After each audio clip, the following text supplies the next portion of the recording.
சுரேந்திர மோடியின் கொள்ளுப்பெயர்னான சந்திர மோடி இன்று இனிய புத்தாண்டு நல்வாழ்த்துக்களை நேயர்களுக்கு தெரிவித்துள்ளார். பல ஆண்டுகளாக சர்ச்சைக்குரிய நெல்லை பெரியாறு அணையின் நீர் பிரச்சனையை மிக சுமூகமாக தீர்த்து வைக்கப்படும் என மத்திய அரசு நம்பிக்கை தெரிவித்துள்ளது. மக்கள் தொகையில் முதலிடம் பிடித்த சீனாவை முறியடித்தது நம் நாடு. அரசியல் தலைவர்கள் பட்டாசு வெடித்து ஆரவார கொண்டாட்டம்.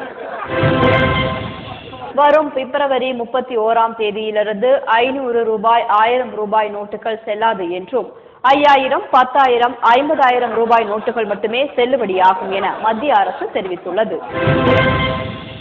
பிரபல கிரிக்கெட் வீரர் டெண்டுல்கருடைய மகன் அர்ஜுன் டெண்டுல்கர் வெகு நாட்களாக தான் ஓய்வு பெறப் போவதாக தெரிவித்து இன்று தானாக முன்வந்து அதை தெரிவித்துள்ளார். ரசிகர்கள் அதிர்ச்சி. நடிகர் ரஜினிகாந்த் தன்னுடைய 100வது பிறந்த நாளில் தான் அரசியலுக்கு வரப்போவதாக பரபரப்பு தகவலை தெரிவித்துள்ளார். ரசிகர்கள் ஆரவாரம்.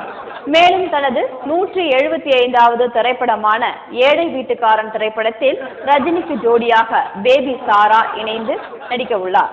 நடிகை பேபி சாரா தெய்வ திருமகன் திரைப்படத்தில் அறிமுகமான குழந்தை நட்சத்திரம் என்பது குறிப்பிடத்தக்கது.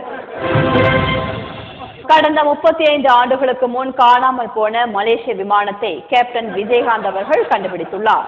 இது குறித்து பத்திரிகையாளர்கள் சந்திப்பில் கேப்டன் விஜயகாந்த் கூறியதாவது, பல ஆண்டுகளாக காணாமல் போன விமானத்தை பல தலைவர்கள் தேடியும் கண்டுபிடிக்க முடியாமல் தான் கண்டுபிடித்ததாக பெருமிதம் கொண்டார்.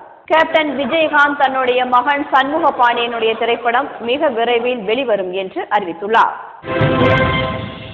நாளுக்கு நாள் உயர்ந்து கொண்டு போன பாலின் விலை இப்பொழுது 800 ரூபாய் குறைக்கப்பட்டுள்ளது. தாய்மார்கள் மகிழ்ச்சி. கொல்கத்தா அருங்காட்சியகத்தில் 45 ஆண்டுகளுக்கு முன்பு கண்டுபிடிக்கப்பட்ட நோக்கியோ 1100 என்ற செல்போன் ஏலமிடப்பட்டது. ஏலத்தில் கலந்து கொண்ட பலரில் இந்தியர் ஒருவர் அதை ஏலத்தில் எடுத்தார். 47 கோடி ரூபாய்க்கு பெற்றுக்கொண்ட அந்த செல்போனை இது முன்னோர்கள் பயன்படுத்தியது என்பதை குறித்து தான் பெருமிதம் கொள்வதாக பேட்டியளித்தார். எந்த சூழலிலும் விஸ்வரூபம் 2 நிச்சயம் வெளியாகும் என்று கமலஹாசனின் மகளும் நடிகையுமான ஸ்ருதிஹாசன் மகன் திருமண விழாவில் விஸ்வரூபம் 2 நிச்சயம் வெளியாகும் என்று அவர் நம்பிக்கை தெரிவித்தார். நாகை மாவட்ட மீனவர்கள் 11 பேரை சிங்கள படையினர் சிறைப்பிடித்துள்ளனர். சீமான், வைகோ போராட்டம் நடத்த உள்ளனர். டாஸ்மாக் கடையில் விற்கப்படும் குவார்ட்டர் ரூபாய் 600 அதிகரித்தும் பீர் ரூபாய் 400 அதிகரித்தும் காணப்படுகிறது. குடிமகன்கள் பெரும் அதிர்ச்சி. மாணவ மாணவிகளுக்கான இலவச கார் வழங்கும் திட்டம் வரும் 17ஆம் தேதி தொடங்கப்படும் என தெரிவிக்கப்பட்டுள்ளது. இந்த திட்டத்தை கேட்டு மாணவ மாணவிகளும் பெற்றோர்களும் பெரும் உற்சாகத்தில் உள்ளனர்.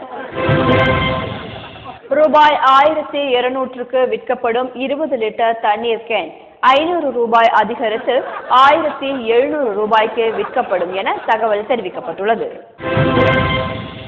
நடந்து முடிந்த சட்டமன்ற தேர்தலில் புதிய அமைச்சராக வருத்தப்படாத வாலிபர் சங்க தலைவரும் சிலுக்குவார்பட்டி சிவகார்த்திகேயன் தேர்வு செய்யப்பட்டார்.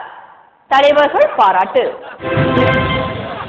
தஞ்சாவூர் மாவட்டத்தில் நீண்ட வருடங்களாக விவசாயம் செய்து கொண்டிருந்த ஒரு குடும்பம் கண்டுபிடிப்பு.